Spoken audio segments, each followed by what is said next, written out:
Bonsoir à toutes et à tous, j'espère que tout le monde va bien. Je suis ravi de vous retrouver dans cette nouvelle vidéo hebdomadaire intitulée Mission to Mars, comme d'habitude.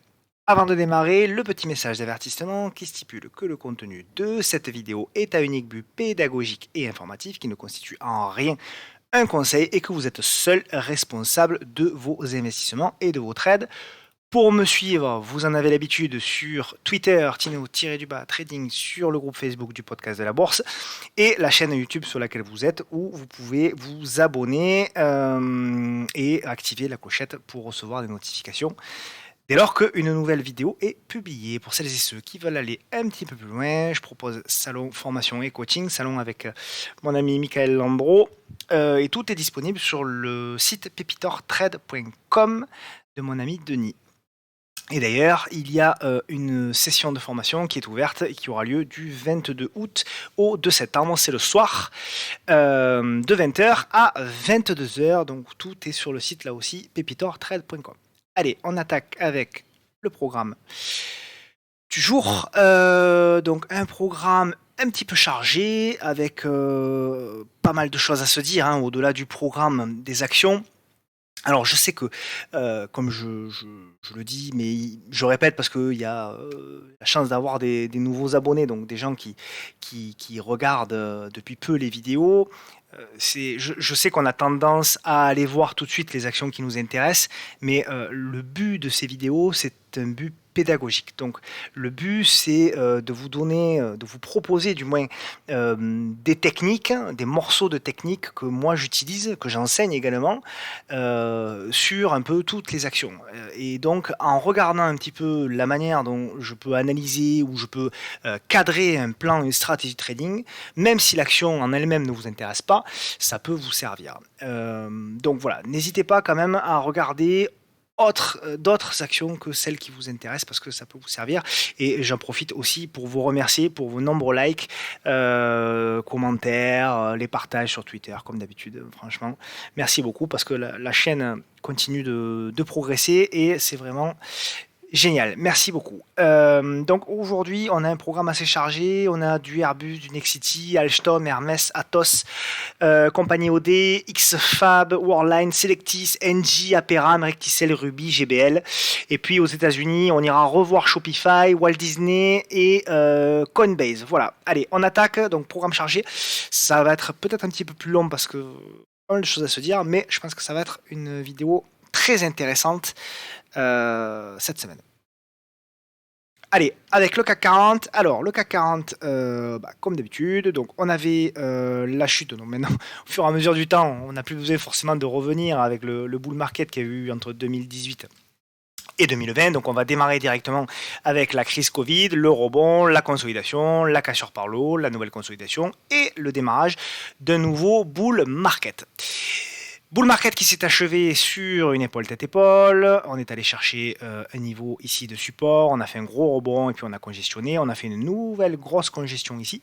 Et on a explosé à la hausse ces 2 dernières semaines. Alors, c'est toujours la même chose, de toute façon en bourse, mais bon, comme un peu tout dans la vie, puisque pour moi la bourse est l'image de ce qu'on peut vivre, que ce soit dans nos relations, dans nos sentiments, dans notre psychologie, etc.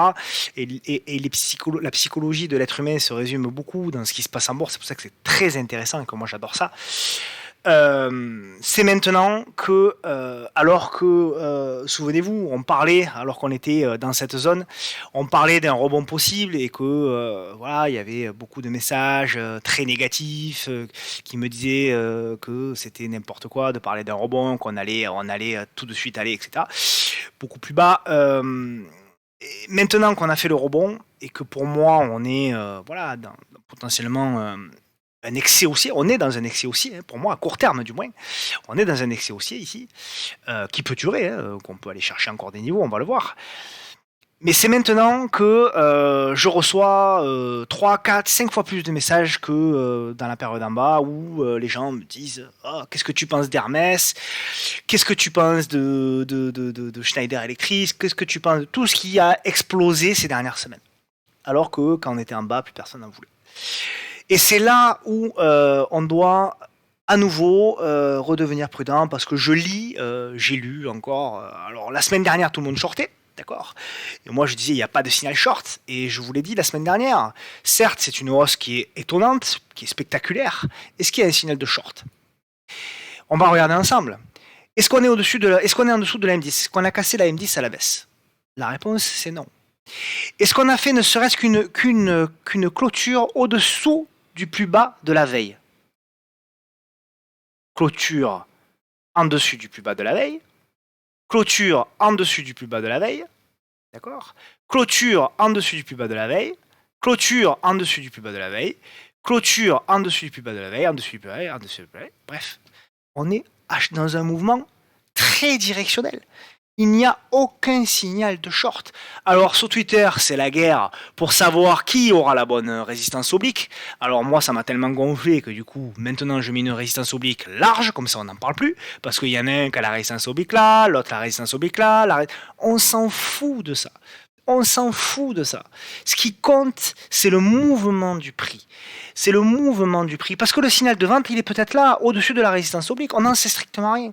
Les résistances obliques nous servent de repère, nous servent voilà, d'avoir un cadre dans notre trading. Mais pour autant, des fausses cassures, il y en a dans le marché. Et il y en aura encore pendant des années. Donc, il faut oublier cette guéguerre de dire je short sans signal parce qu'on a touché la résistance oblique. Tu as touché la résistance oblique, oui, ok, très bien. Mais est-ce que derrière, il y a eu un signal vendeur? Ou est-ce que le marché t'a dit non, non, mais moi, la résistance oblique, j'en ai strictement rien à carrer. Je vais continuer mon mouvement et je vais exploser la hausse. Parce que là, c'est typiquement ce que le marché nous a fait. Le marché nous a touché la résistance oblique et derrière, il a explosé. Donc, shorter à l'aveugle parce qu'on est frustré d'avoir loupé le rebond, c'est pas du travail. C'est pas du bon travail. Vous êtes frustré parce que vous avez loupé le rebond. Ça arrive à tout le monde, bien entendu. C'est pas un problème. Ne faites rien. C'est pas un souci. Restez à l'écart. Cherchez des petits titres à côté qui sont en retard, qui congestionnent, qui n'ont pas encore explosé. Mettez des stops courts et jouez le coup. Mais shorter parce qu'on est frustré, comme je l'ai vu sur Twitter la semaine dernière, c'est du grand délire, c'est du grand n'importe quoi. Voilà. Alors après, shorter pour se couvrir un portefeuille, ça c'est différent. Hein, là, je parle pas de la personne qui me dit, moi j'ai acheté en haut, maintenant on est là, j'ai un peu peur, donc je suis investi à 100%, je vais désinvestir un petit peu mon portefeuille et prendre un peu de short pour réduire la volatilité de mon portefeuille. Là on est d'accord, il n'y a pas de problème. Mais shorter pour gagner de l'argent dans ce marché, c'est n'importe quoi. Franchement, c'est n'importe quoi. Alors effectivement, si on a un signal, à un moment donné, on casse le plus bas de la veille, on a un signal en 1 heure ou en 2 heures pour ceux qui font de l'intraday, etc. Bon, là, pourquoi pas? Mais là, on l'a pas eu. On a zéro signal. On a effectivement un excès haussier, certes, je suis d'accord. On a un mouvement qui est très directionnel, peut-être un peu trop. On est d'accord, mais est-ce que j'ai un signal short? La réponse, c'est non. Donc pour moi, il faut patienter. Pour ceux qui veulent prendre un short, il faut patienter. On va arriver sur des niveaux certainement de résistance horizontaux qui seront un petit peu plus importants. On peut continuer sans problème maintenant jusqu'au 6580, etc. Mais maintenant, à contrario, alors la semaine dernière, tout le monde était short, et cette semaine, tout le monde est acheteur. Voilà. Cette semaine, là, je regardais les tweets des derniers jours, j'ai même lu des tweets qui nous disent que ça y est, on a fait les derniers plus bas et qu'on va faire maintenant des nouveaux plus hauts très rapidement avant la fin de l'année. C'est pas sérieux. Là aussi, les choses se font tranquillement. Le marché a besoin de construire, le marché a besoin de congestionner, le marché a besoin de.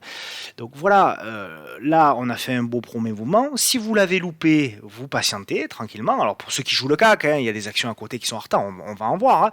Hein. Mais moi, ce que j'attends, c'est maintenant la congestion. Voilà, comment après, pendant plusieurs semaines, on va congestionner. Alors, on nous a parlé d'un range. Alors là, pareil, ceux qui nous ont parlé d'un range, là, à un moment donné, maintenant, il va falloir qu'ils nous expliquent. Le range, donc, il est cassé par le haut maintenant. Donc, qu'est-ce qu'ils font ces gens-là? Donc voilà, moi, c'est ce que je vous disais depuis très longtemps. Il n'y a pas de range. Le range, ça, comme on l'a vu précédemment, ce qu'il y avait eu là l'été 2020, là c'était un range, d'accord. Mais là, on n'est pas du tout dans une situation de range. Il y avait un petit range, oui, ici, potentiellement, d'accord, un tout petit qu'on avait vu il y a 2 semaines.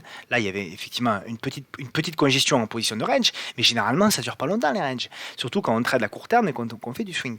Donc, qu'est-ce qu'on va attendre maintenant de la suite? Tout simplement, on va attendre une consolidation. Donc, soit le marché va décider la semaine prochaine de poursuivre un petit peu, et là, très certainement, il va y avoir des niveaux de résistance entre la M200, entre le niveau ici. Mais pareil, s'il n'y a pas de signal de vente, il va peut-être pas falloir shorter tout de suite.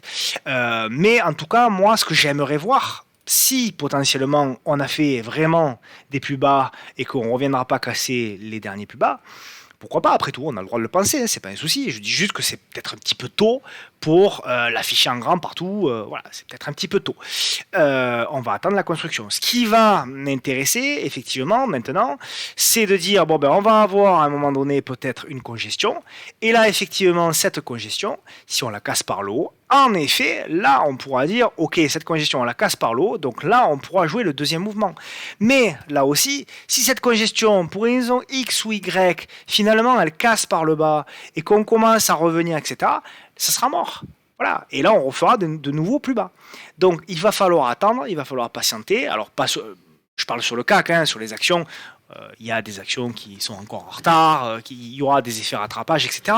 Mais sur les valeurs, notamment du luxe, qu'on a étudié, on va le voir, hein, on va le voir tout à l'heure, notamment avec Hermès, qu'on a étudié depuis de nombreuses semaines.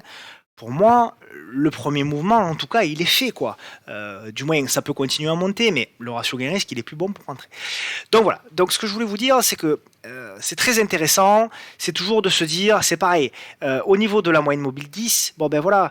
Du moment où on casse la moyenne mobile 10 ici, vous voyez, on casse en clôture. Derrière, accélération. C'est ce que je vous dis tout le temps. La moyenne mobile 10, oui, comme tous les indicateurs, il y a des faux signaux. Bien sûr qu'il y a des faux signaux. Là, des fois, regardez, il y a une cassure et derrière, on est reparti à la baisse. Ici, il y a une cassure. Bon, on a été en range. Ici, il y a une cassure et derrière, on a été en range. Ici, il y a une cassure et derrière, on a machin. Mais souvent, il y a aussi, c'est là où démarrent également les gros signaux d'achat. La cassure ici, la cassure ici, la cassure ici, la cassure ici, et la cassure ici potentiellement. Donc voilà, c'est là aussi où on a aussi des gros signaux. Donc, il ne faut pas utiliser des indicateurs en se disant je vais utiliser cet indicateur, que ce soit la moyenne mobile 10, un MACD, un RSI, ce que vous voulez, on s'en fout, un indicateur de tendance. Il ne faut pas se dire je veux un indicateur de tendance parfait. Il faut se dire je veux un indicateur de tendance que je vais suivre, tout en sachant que des fois il va me faire des faux signaux et des fois il va me faire des mauvais signaux. C'est comme ça, mais je dois y croire. Le problème, c'est que, j'en avais parlé il y a quelques temps, le problème, c'est que quand on a des signaux positifs, il y a des gens sur Twitter qui vous disent « Ouais, c'est un bull trap, c'est un rebond, un mauvais rebond, ha ha ha, ha ha ha, cette fois-ci, vous allez être piégé, etc. » Ouais, mais alors, si vous ne tradez pas quand il n'y a pas de signaux, et si vous ne tradez pas quand il y a des signaux parce que vous vous dites que c'est un piège, vous tradez plus. Vous arrêtez le trading, vous faites autre chose, vous faites de l'immobilier, vous faites ce que vous voulez, mais vous faites plus de trading. Donc, ce qui est intéressant, c'est de prendre les signaux, mais de ne pas prendre tous les signaux, prendre les signaux de hausse, à condition que vous ayez des ratios gain-risque intéressants. Voilà. C'est ça le trading, c'est bâtir une stratégie, un plan de trading avec des probabilités plutôt intéressantes, pas loin au-dessus de 40 ou 45% en votre faveur, et surtout des ratios gain-risque de 1,5, voire 2, voire 3, voire plus pour certaines actions. D'accord ? Donc c'est ça qui est intéressant. Donc je passe ensuite au CAC Small. Alors le CAC Small, il s'est passé un petit peu ce qu'on avait dit. Là aussi, on avait vu cette congestion-là. J'enlève la moyenne mobile 10. Cette congestion-là, on avait dit il y a un gap à les fermer, on est dedans. Voilà, regardez, il y a la flèche là que j'avais positionnée depuis un petit moment. Pareil, franchement, dans le scénario qu'on se donne depuis des semaines, on avait vu plutôt juste. Voilà. Maintenant, au niveau du CAC Small, voilà, on a une belle hausse. On s'aperçoit quand même que c'est pas toutes les valeurs, toutes les small qui ont rebondi, donc il y a quand même des divergences. Là, c'est pareil, on est dans un mouvement, voilà, on enchaîne les gaps à la hausse. On va être prudent, on va faire attention, ça reste haussier, là aussi, à partir du moment où, regardez, on casse la moyenne mobile 10, on fait appui dessus et derrière, boum, ça explose. Donc voilà, très intéressant. Est-ce que le mouvement, est-ce qu'on a fait les plus bas avec le double appui? Peut-être, j'en sais strictement rien. Moi, je pense pas. On me demande souvent ce que je pense. À la limite, on s'en fout de ce que je pense. Mais moi, voilà, je suis pas persuadé qu'on ait fait actuellement, qu'on ait fait, du moins à moyen long terme, le point bas. Maintenant, on va suivre les graphes. Ce qui nous intéresse, c'est les graphes, hein. Donc, on va trader, on va continuer à prendre les signaux d'achat tant qu'ils existent. Mais voilà, je ne suis pas persuadé que l'investisseur long terme, contrairement à ce que je disais il y a 3 semaines, je ne suis pas persuadé que désormais, c'est le moment de prendre des positions long terme. Allez, on passe aux actions. On a pas mal de titres à regarder. On a du Airbus. Alors Airbus, bon, ils ont annoncé, je crois, une révision de commande. J'ai pas bien vu. En tout cas, pas été trop bien apprécié par le marché. Toutefois, pour moi, c'est très positif, hein, la réaction d'Airbus. J'avais ce support oblique là qui a parfaitement joué son rôle. Voilà, un support oblique qui a été cassé et pile on a fait la mèche. Regardez, c'est exceptionnel là aussi. Bon, ceux qui veulent pas croire, qui veulent pas se former à l'analyse technique, qui continuent à croire que ça fonctionne pas, il n'y a pas de problème. Moi en tout cas je l'utilise et je peux vous garantir que parfois c'est assez bluffant, et je peux vous garantir que ça permet pas de prédire l'avenir, hein, pas du tout, mais ça permet en revanche de gérer son risque et d'avoir des niveaux. Donc là, effectivement, il y a eu le beau rebond, donc je suis plutôt positif. Et là aussi, ce que je disais dans la semaine passée, hein, c'est qu'on est dans un mouvement correctif. Et où c'est qu'on voit qu'on est dans un mouvement correctif? Souvenez-vous ce que j'ai dit la semaine dernière, le setup que je vous ai donné la semaine dernière, je vous ai dit, dans un mouvement correctif, à chaque nouveau plus bas, c'est de l'achat. À chaque nouveau plus bas, là où dans les bouquins, on vous explique qu'il faut mettre des stops sous les supports, certaines fois, en effet, oui, quand on n'est pas dans un mouvement correctif, mais quand on est dans un mouvement correctif, d'accord, un mouvement correctif comme ici, c'est chaque nouveau plus bas qui doit être surveillé pour vouer de l'achat. Et on a encore une fois un nouvel exemple. Donc ça, c'est des choses que 99% des formateurs ne vous diront pas parce que tout simplement ils ne traitent pas. 99% des bouquins ne vous diront pas parce qu'ils sont écrits par des gens qui ne traitent pas. Mais la réalité, elle est là. Et je vous la montre encore une fois. Je vous l'ai montré la semaine dernière. Je ne sais plus sur quel titre c'était. Mais je vous en montrerai plein des exemples comme ça où ça fonctionne. Donc voilà. Donc, sur Airbus, je suis positif. Toutefois, pour moi, il va y avoir encore. On n'a pas fini la figure de consolidation. Alors, est-ce que c'est un biseau? Est-ce que c'est. Je sais pas trop encore. C'est un peu. Je sais pas trop encore. La figure, elle est très très large.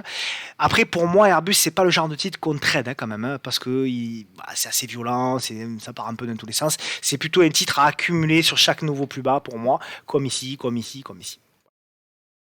Mais voilà, toutefois, tant qu'on est sur le support oblique que je vous ai montré tout à l'heure, hein, je vais le mettre du coup avec une petite flèche. Hop, ce sera plus joli. Hop, voilà. Tant qu'on est au-dessus de ce support oblique là, je reste positif sur Airbus. Vous le savez, hein, je vous en ai souvent parlé, c'est une valeur que j'adore. Mais c'est du fonds de portefeuille. Nexity aussi, c'est une valeur que j'adore, mais qui s'est fait massacrer et qui est revenue. Donc voilà, on l'a regardé dans ce biseau descendant. Elle avait fait un truc vraiment intéressant. Elle avait fait la cassure. On avait vu la congestion ici. Vous avez dit, hein, on était là, hein, quand on l'avait étudié. Ça devait être aux alentours du 1er juillet. Et vous avez dit, il faudra surveiller la cassure et la congestion potentiellement. Il y a eu un premier mouvement, malheureusement. Là aussi, hein, la nécessité de mettre des stops. Là aussi, quand on met un stop sous le dernier plus bas, voilà, admettons que vous êtes rentré, par exemple, à la cassure de cette congestion, là, en par là, hein, par exemple, avec un APD au-dessus des 26,6, par exemple.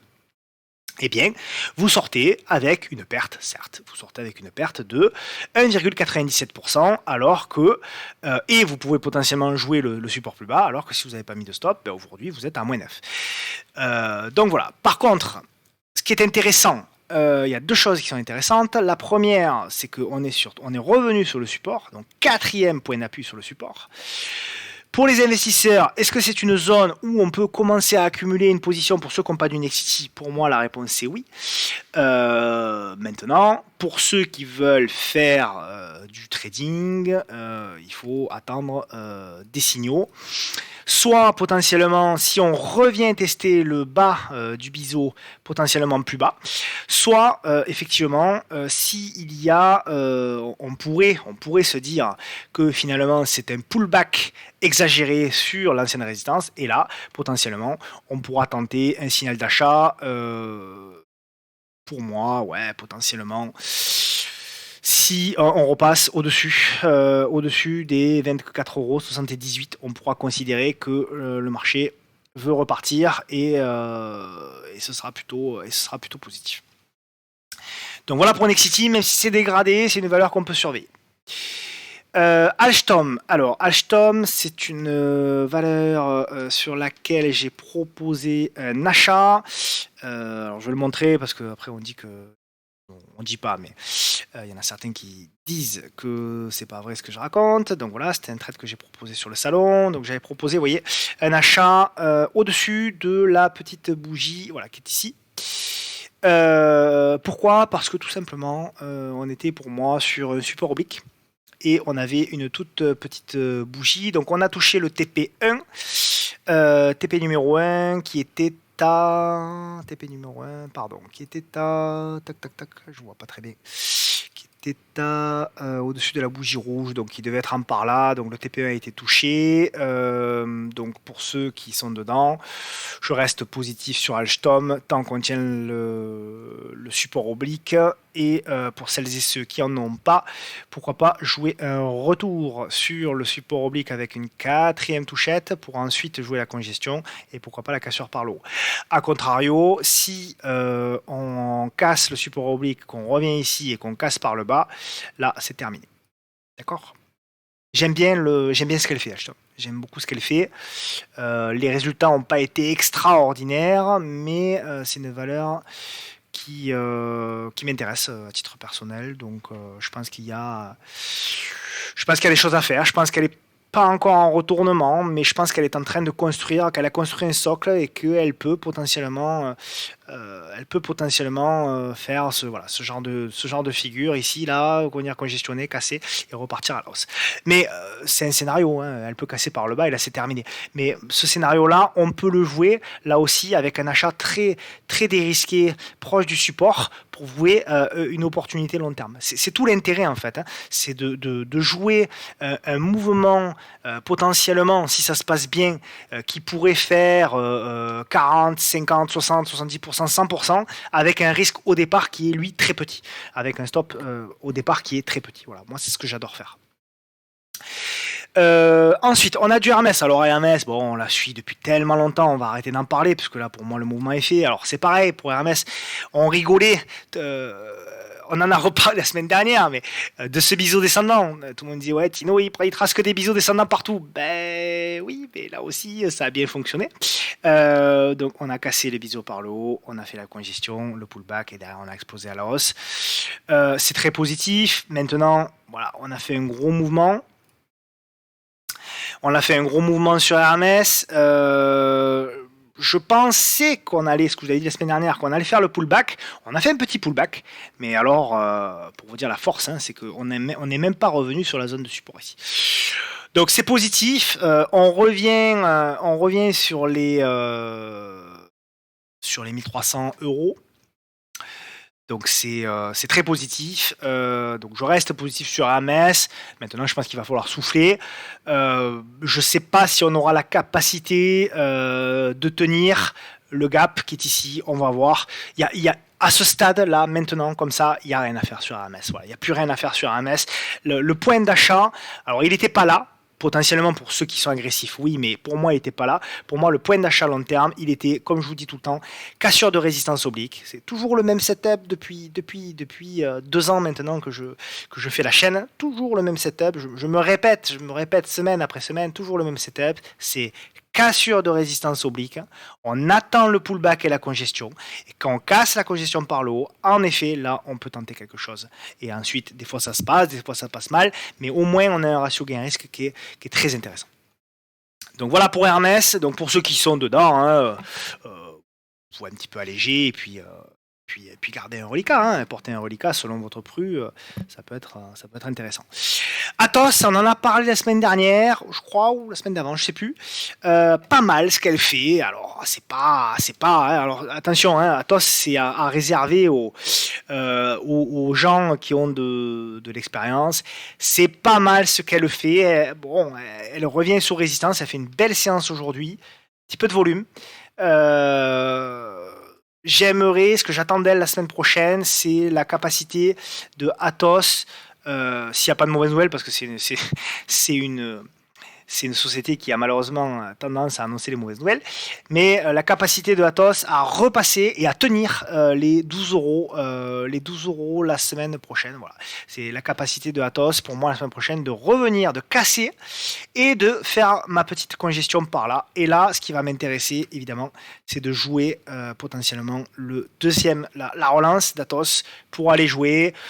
Alors on verra, on peut prendre potentiellement la moitié de ce chandelier là, qui est un chandelier un peu de capitulation. Vous pouvez viser potentiellement ça en premier objectif, pourquoi pas.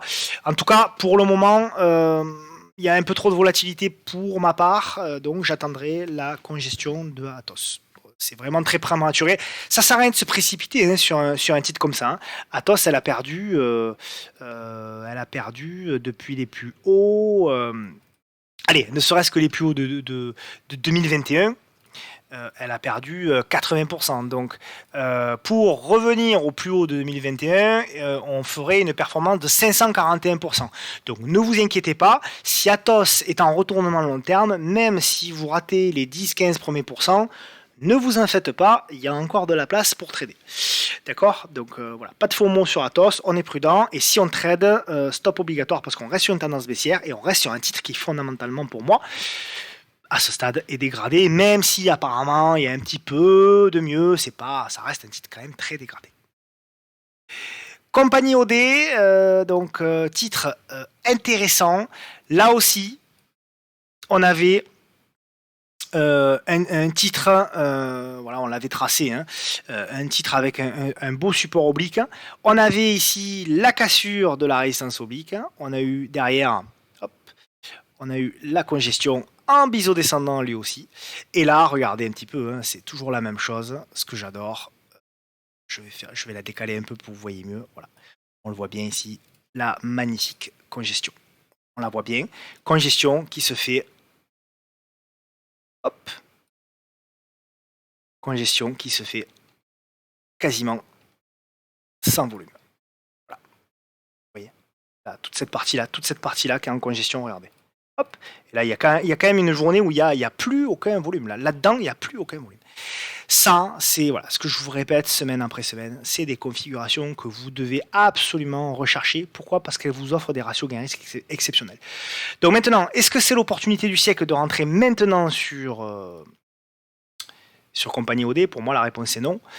Il faut patienter, là aussi. Il faut trouver un nouveau setup. Mais pour moi, le setup d'achat, il était plus bas. Et je ne rentre sur les actions, et je vous conseille de rentrer sur les actions que quand vous avez des setups intéressants. XFAB, alors je l'ai tradé un petit peu, il y a eu des résultats qui étaient un petit peu moches, mais on n'est pas revenu n'importe où hein, sur XFAB, on n'est pas revenu n'importe où, regardez, on est revenu sur un support qui a parfaitement bien réagi. Je vous le mets, hop là, et la petite mèche dessus. Donc pour moi, la réaction est quand même positive. Ce que je vais attendre potentiellement pour ceux qui soient intéressés la semaine prochaine, ce qui va m'intéresser potentiellement, c'est un petit retour en arrière et une petite congestion. Et si cette congestion, en effet, elle se fait à proximité du support oblique et que j'ai un petit signal d'achat, à ce moment-là, on pourra jouer la relance pour jouer le scénario moyen-long terme. A contrario, si on casse le support par le bas, on ne traite pas. Voilà. C'est pas plus compliqué que ça. Si XFAB décide de ne pas suivre le scénario que je vous ai fixé là, on ne traite pas, tout simplement. Pour moi, on ne traite pas. C'est-à-dire que si XFAB décide d'exploser à la hausse lundi matin, sauf si vous avez la capacité de faire de l'intraday, de zoomer dans une unité de temps inférieure. Mais c'est pas le sujet de mes vidéos. Moi, vous le savez, mes vidéos, c'est pour le swing. et la formation que je donne, c'est pour le swing. Donc, je dois m'adapter au public qui me regarde, et donc je dois m'adapter aux formations que je donne. Même si je fais de temps en temps un peu d'intraday, pour le swing, c'est la typologie, le setup que vous devez attendre. D'accord? Donc voilà, pour XFAB. Donc encore une fois, positif tant que je reste dégradé, mais dégradé à moyen terme, mais positif à court terme, tant qu'on reste au-dessus des 5,93 €. Worldline, alors celle-là, des regrets, mais il n'y avait pas de setup. Voilà, il y a des regrets, mais il n'y avait pas de setup parce que il y avait une congestion. Je la voyais, je l'ai vue, hein, la congestion, mais clairement, il n'y avait pas de signal d'achat. Voilà. Il y avait la congestion qui s'était mise en place ici, mais il n'y avait pas de signal d'achat. Donc, je regrette parce que c'est une action que j'adore, que je suis, que j'aime bien trader parce qu'elle est volatile, très liquide, etc. Mais j'ai pas vraiment de regrets parce que le job du trader là-dessus, c'était de l'anticipation, c'était du loto. Voilà. Et moi, je fais pas de la bourse pour jouer au loto, ça m'intéresse pas. Donc, ceux qui sont rentrés là et qui ont bénéficié de la hausse, bravo à eux. Moi, je n'ai pas voulu le jouer, j'ai préféré me dire, bon, s'il y a des bons résultats, ça explosera à la hausse, eh bien, on attendra le repli. Si repli il y a, alors potentiellement, j'ai dessiné un petit support oblique, vous voyez, je me suis mis une petite alerte. Si effectivement, on a un petit repli sur le support oblique et qu'on a une petite congestion là-dedans pour jouer le deuxième effet qui se coule. Voilà, tout simplement, à proximité du gap, bon, on verra. Là, pour moi, Worldline, à regret, hein, mais pour le moment, il n'y a rien à faire. Mais là aussi, un peu comme Athos, hein, on est sur un titre qui a énormément baissé. On est sur un titre, pour revenir sur les plus hauts de juillet 2021, il faudrait que le titre performe de 103%. Donc, effectivement, là, on est d'accord, on a loupé effectivement les 13 premiers pourcents. Mais il reste encore 100% potentiellement à faire si Worldline doit faire de nouveaux plus hauts. Donc, c'est pas très grave. Donc, on va attendre cette étape tranquillement. Alors un petit titre, hein, Selectis, une biotech. Alors c'est spéculatif, c'est un tout petit titre, il n'y a pas de volume, etc., etc. Mais alors j'en ai parlé sur Twitter parce que ce qui est intéressant, c'est la congestion. Voilà, c'est la congestion qui se fait plutôt à plat. Donc on avait cassé une première tendance baissière ici, ça n'a pas tenu, et là on en casse une seconde avec la deuxième congestion. Donc là c'est intéressant à observer, hein, du moins, si on casse par le haut. Il n'y a plus de volume, voilà, il n'y a plus du tout de volume. Voilà, les volumes sont très, très baissiers. Donc, alors je connais pas trop les fondas, je crois que c'est pas mal. Je crois que j'en avais discuté, je sais plus avec qui fait de la biotech, qui m'avait dit que c'était plutôt pas mal. Mais voilà, pour le moment, le marché n'en veut pas. Je crois que Cathy Wood était dedans à un moment donné. Bon, sur les 10 €, les 12 €, bon, bah, pas m'aventurer là-dedans. Peut-être que dans les commentaires, vous me le confirmerez. Donc, ce qui m'intéresse, c'est la congestion, mais pour le moment, il n'y a pas de signal d'achat. Le signal d'achat potentiel, ce sera la cassure des, pour moi, 2,80 € et bien sûr qu'on tienne les 2,80 € parce que si on fait une mèche, c'est pas une cassure. Donc, potentiellement, la cassure des 2,80 € et après, si on casse les 2,80 €, j'aurai en objectif numéro 1 ici le plus haut à 3,09 € et ensuite les plus hauts ici à 3,86. Je redeviendrai prudent pour moi. Alors c'est volatile, hein, mais si on redescend en dessous des 2,20 €, 2,22 €, 2,25 €, voilà, cette zone en gros du plus bas ici, je dégraderai, je pense, un petit peu mon avis sur Selectis. Alors là, je suis dans la neutralité, hein. Je dis pas que c'est aussi, hein, pas du tout. Mais je dis que voilà, qu'on est en train de congestionner. On voit que la moyenne mobile 10 pour le moment, elle est plutôt pas trop mal, elle accompagne bien les cours, donc on va regarder ce qui se passe là-dessus. Le problème, c'est que c'est une biotech, donc c'est souvent des news, hein, qui font exploser les cours. Donc voilà. NG, alors NG, belle config, mais bon voilà, on avait là aussi encore une fois, hein, on avait une congestion. Et on avait des volumes réduits, là aussi, hein. On avait une congestion dans des volumes qui étaient là aussi réduits, donc c'était potentiellement intéressant. Alors moi, NG, je suis pas trop fan, parce je la trouve assez erratique. Voilà, vous voyez, elle fait des mèches basses. Elle fait... Alors pour le swing, c'est un peu compliqué parce que moi qui mets des stops un peu courts, souvent c'est une action qui a tendance à venir me chercher mes stops. Donc j'ai pas voulu, je l'ai vu hein, là-dessus la congestion, parce que j'ai des screeners qui me permettent de les sortir, mais j'ai pas voulu volontairement la prendre à tort hein, puisque derrière, voilà, si on tradait la cassure ici des 10,99 € et des poussières, il y avait quand même 9 ou 10% à prendre avec un stop qui pouvait être très court à 4-5%. Donc voilà, est-ce que c'est le moment de rentrer sur un NG? Pour moi, la réponse c'est non, évidemment. Hein. On est dans un mouvement explosif, donc c'est pour moi le mouvement. Là, il y a plus grand chose à faire pour le trader. Donc là aussi, pour ceux qui sont intéressés, on va attendre là aussi une congestion pour pouvoir jouer la cassure potentiellement si ça redémarre. Voilà. Mais là, à très court terme, on va laisser construire. Comme beaucoup de titres, hein, quand on a explosé, c'est souvent le cas. Aperam. Alors là aussi, Aperam, voilà. Là aussi, cas d'école de ce que je vous montre semaine après semaine. On est sur un niveau, je vais le mettre en hebdo. Niveau hebdomadaire très travaillé par le prix, vous voyez, on avait fait une zone, je l'avais montré sur Twitter, c'est pour ça que c'est tracé, une zone qui avait fait résistance, support, résistance, et là on revient faire support.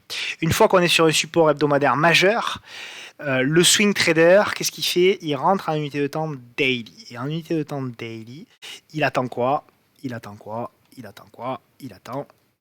Je sais que mes amis sur les forums Boursorama se moquent de moi pour les congestions, je les embrasse d'ailleurs. On attend la congestion avec une réduction du volume. Voilà. Congestion avec une réduction du volume, comme ici, vous voyez, pratiquement plus de volume. Et puis la congestion, quand on la casse par le haut, on rentre. Pourquoi? Parce que ça nous permet d'avoir un ratio gain-risque qui est très élevé, avec un stop qui est sous la zone de congestion. D'accord? Admettons qu'on rentre à la cassure ici d'un quasi double top, ou on va dire triple top presque, hein, vous voyez, on voit bien hein, la zone de résistance qui était ici. Voilà. Donc l'APD pour moi se met au-dessus, le stop se met sous la figure, et on va chercher des ratios gain-risque qui peuvent être potentiellement élevé à 2 voire 3. Là, on avait un RR qui pouvait être facilement de 1 pour 2, 1 pour 3, et encore, c'est pas tout à fait fini. Donc, maintenant, qu'est-ce qui se passe? Alors, c'est là où on va vous dire, où la majorité des traders vont vous dire, oh là là, Aperam, quelle bougie, quel volume. Non, quand il y a beaucoup de volume, c'est plus le moment de rentrer, c'est là où tout le monde sort. Donc, la bougie de volume, moi, elle ne m'intéresse pas. D'accord? Moi, ce qui m'intéresse, c'est quand il n'y a plus de volume. Quand il y a du volume, ça ne m'intéresse pas, parce que généralement, c'est les mouvements explosifs. Donc, je fais attention. D'accord? Rappelez-vous ce qui s'était passé, on l'avait étudié, hein, Perrin. Rappelez-vous ce qui s'était passé sur 7 bougies de volume. 7 bougies de volume, ça correspondait à quoi? Ça correspondait à 7 bougies. Et on a vu derrière ce qui s'est passé. Donc, je ne dis pas que c'est ce qui va arriver, je dis que, tout simplement, on fait attention et on ne rentre pas n'importe comment à l'arrache sur ce genre de bougie très volatile et avec beaucoup de volume. D'accord? Sauf pour les plus aguerris, sauf pour ceux qui font de l'intraday, etc., qui sont capables de rentrer dans une unité de temps plus petite, etc., etc. Toujours pareil. Recticel, alors Recticel, pas mal. Recticel, alors déjà fondamentalement, c'est vrai, j'oublie tout le temps de parler du fondamental, quoique je vous en parle un peu quand même. Recticel, c'est une belle société qui a fait un beau parcours, très très beau. Moi, je la tradais beaucoup en 2020, qui a fait super parcours. Et là, qui nous décide quelque chose qui est intéressant, là aussi, le biseau descendant. Le biseau descendant avec une magnifique zone de résistance qui est ici, d'accord? Et là, on est en train de faire un mouvement de consolidation en épaule, tête épaule, ce que vous voulez, tasse avec on s'en fout, peu importe. En tout cas, avec une réduction de la volatilité. Je le verrai plutôt d'ailleurs en triangle symétrique, hein, potentiellement. Donc, ce que j'aimerais beaucoup voir sur Recticel la semaine prochaine, c'est une bonne réduction de la volatilité pour casser par le haut. D'autant que là aussi, d'accord, je ne vous fais pas de dessin. Voilà. Donc là, c'est le genre de setup. Il faut être attentif, il faut être vigilant, il faut regarder. On a des ratios gain-risque, par exemple, si on prend la cassure ici avec un stop en dessous, on a des ratios gain-risque qui peuvent être très facilement atteints avec des ratios de 1, 2, 3, 4 et 5. Alors qu'un ratio, ne serait-ce que pour arriver sur cette zone de plus haut là, hein, qui ne serait pas non plus déconnante, hein, ça correspondrait à un retracement de l'ordre de, vous voyez, 50%. Donc arriver ici à un retracement de la baisse de 50%, ça nous ferait quand même un ratio gain-risque de 1, 2, 3. Donc voilà, donc c'est en termes de ratio gain-risque très intéressant. Donc voilà, titre que moi, à titre personnel, je vais surveiller la semaine prochaine si le marché m'offre une opportunité. Qui en plus est en retard.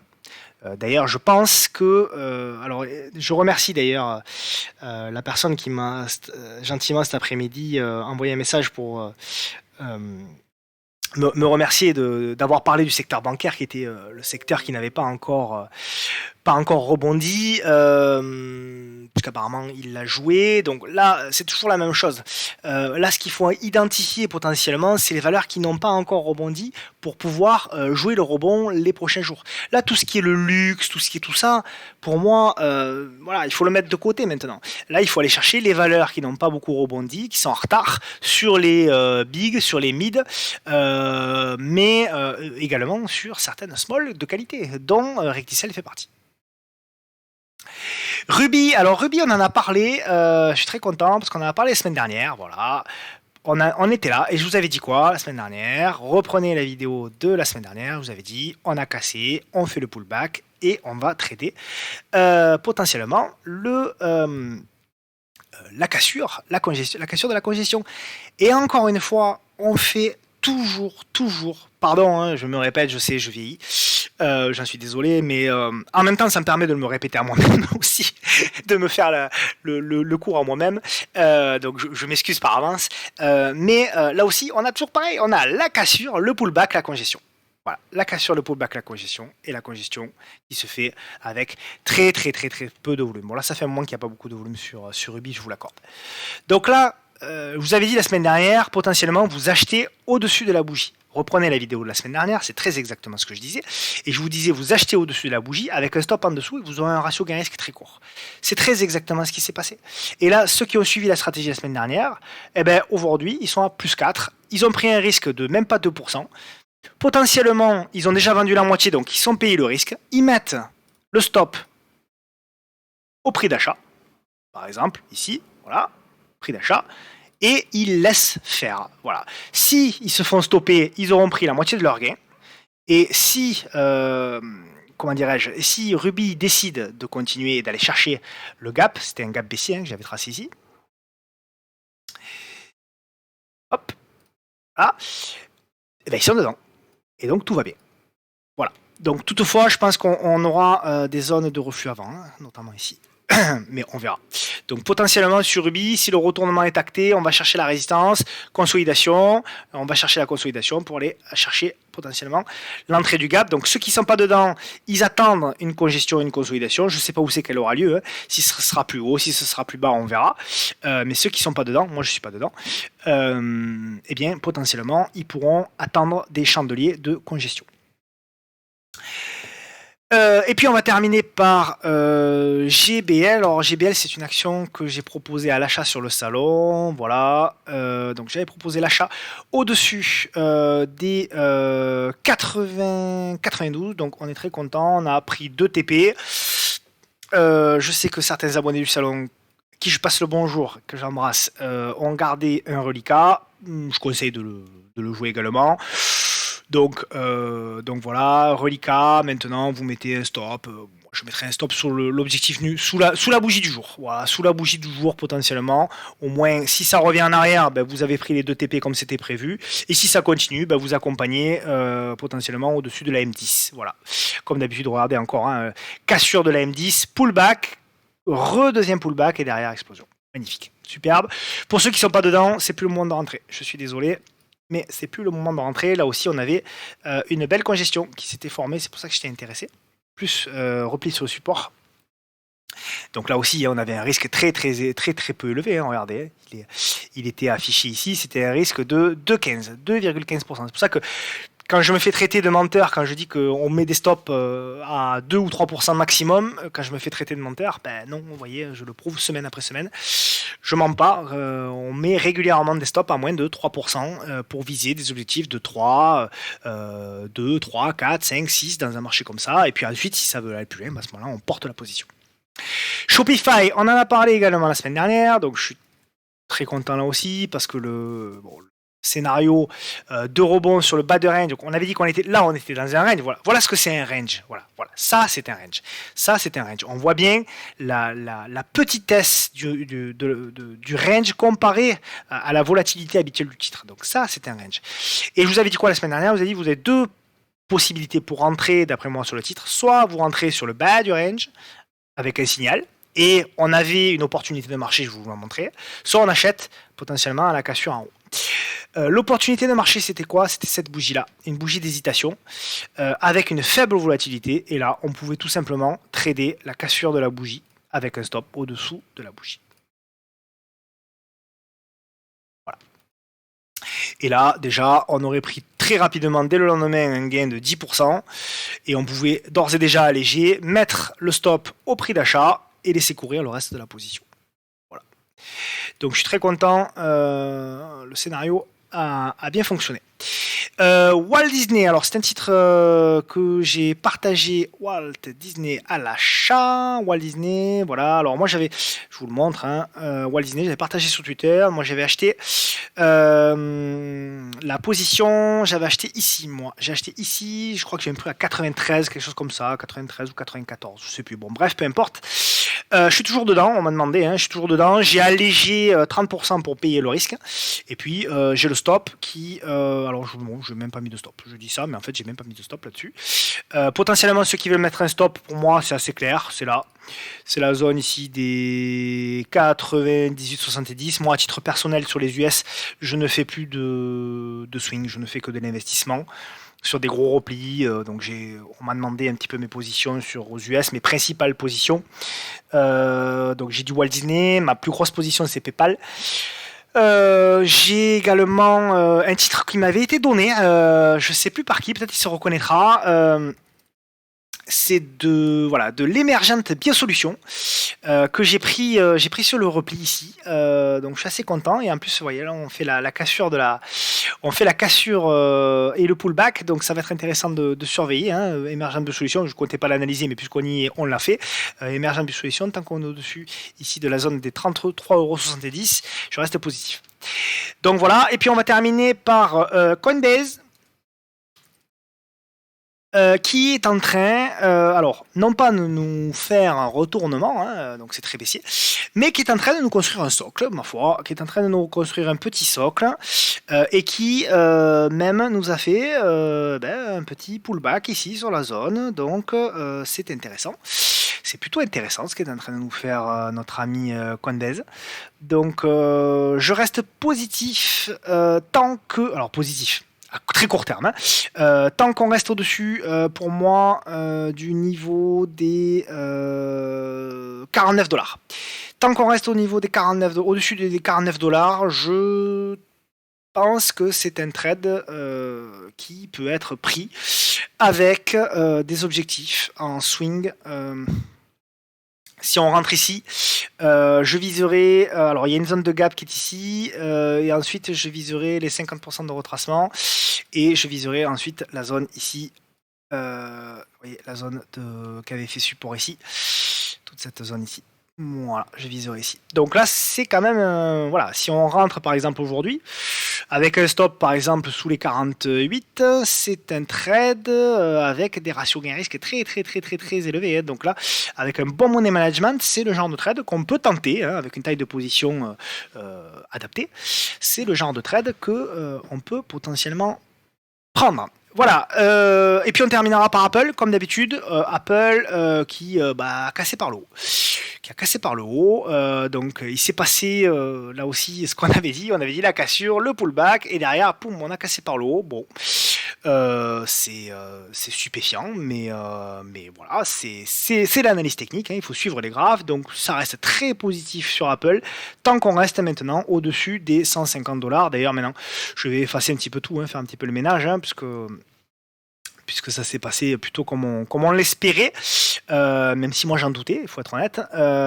Donc tant qu'on est au-dessus des 150 $ sur Apple, je reste très positif sur le titre et a fortiori sur le Nasdaq. Voilà, donc en synthèse, parce qu'on me demande de faire des synthèses à la fin pour reprendre un petit peu la semaine prochaine, les plans, etc. etc. Alors, en synthèse, pour la semaine prochaine, prudence sur les valeurs qui ont bien performé. Je pense au luxe, je pense voilà, surtout au luxe, un peu à la tech, sur certaines valeurs spéculatives, etc. Donc prudence sur ces valeurs-là, ça ne veut pas dire qu'il faut vendre, ça veut dire qu'on risque à un moment donné de subir un reflux, ce qui est tout à fait normal et ce qui serait sain pour jouer une consolidation et pour jouer potentiellement un dernier trimestre intéressant. Pour ceux qui veulent prendre des positions, c'est pas mort, vous n'avez pas raté le train, vous inquiétez pas. Il faut potentiellement jouer les valeurs qui sont en retard. Les valeurs qui sont en retard, notamment sur des secteurs qui sont en retard. Les banques, notamment, avec notamment BNP qui a annoncé des bons résultats, mais il y a plein d'autres titres à jouer, hein, si vous voyez des setups d'achat. Et puis, je pense qu'il y a un dernier secteur, comme d'habitude, hein, le marché fonctionne par cycle. Généralement, alors pas tout à fait exact, mais généralement, on joue les valeurs de croissance en premier. Puis après on se met à jouer le luxe qui est un petit peu les valeurs de croissance, hein, également la tech, et puis ensuite l'industrie, là on a eu le rebond sur ArcelorMittal, Saint-Gobain, les valeurs comme ça, les banques, c'est pour ça que je disais que le secteur bancaire est à surveiller, et puis en général le dernier rideau c'est les télécoms. Les télécoms, je pense notamment à Orange, à Eutelsat, à des valeurs comme ça qui ont été très massacrées ces derniers jours. Il est possible qu'une fois que le marché aura fait sa rotation, qu'il aille sur finalement revenir chercher du défensif. Une fois qu'il s'est bien exposé, etc., il va certainement revenir chercher du défensif sur ces valeurs-là. Les valeurs en rendement, pour ça que je pense aussi à Nexity, il y a des valeurs comme ça qu'il faudra garder, peut-être pas pour tout de suite, peut-être pas pour le début de semaine prochaine, mais peut-être après. Donc à suivre de près. Donc billets positifs sur les indices, sur le CAC, tant qu'on reste pour moi au-dessus des 6200 points. Donc on reste acheteur tant qu'on est au-dessus des 6200 points, tant qu'on est au-dessus de la M10. Mais par contre, voilà, on va chercher des titres qui sont en retard, on va chercher des titres avec des configurations et des setups comme ceux que je vous montre semaine après semaine pour aller chercher de la performance, des ratios gain-risque intéressants, etc., etc., etc. Je suis désolé pour ce format un petit peu plus long que d'habitude, mais on avait beaucoup de choses à se dire. Je suis très content pour beaucoup de gens, parce que je sais qu'il y avait beaucoup de gens qui étaient désespérés avec des positions moyen long terme, etc. Ces gens-là peuvent maintenant un petit peu alléger et partir en vacances. C'est pour ça que aussi j'ai accompagné, j'ai gardé mes vidéos pendant mes vacances, parce que je savais que c'était des moments difficiles et qu'on risquait d'avoir un rebond, et j'avais envie de donner un petit peu d'espoir à beaucoup de personnes qui m'envoyaient des messages privés un petit peu en mode désespoir, justement. Donc je suis très content vraiment pour tous ces gens-là à qui je passe le bonjour. Et puis voilà, on va continuer à trader, on va continuer à suivre les graphes, et à la limite, ce qui va se passer, on s'affiche un peu. Ce qui nous intéresse, c'est de suivre les graphes et de trader les setups sur lesquels on est à l'aise et sur lesquels on a des ratios gain-risque intéressants. Bon week-end à tous. Ciao, ciao.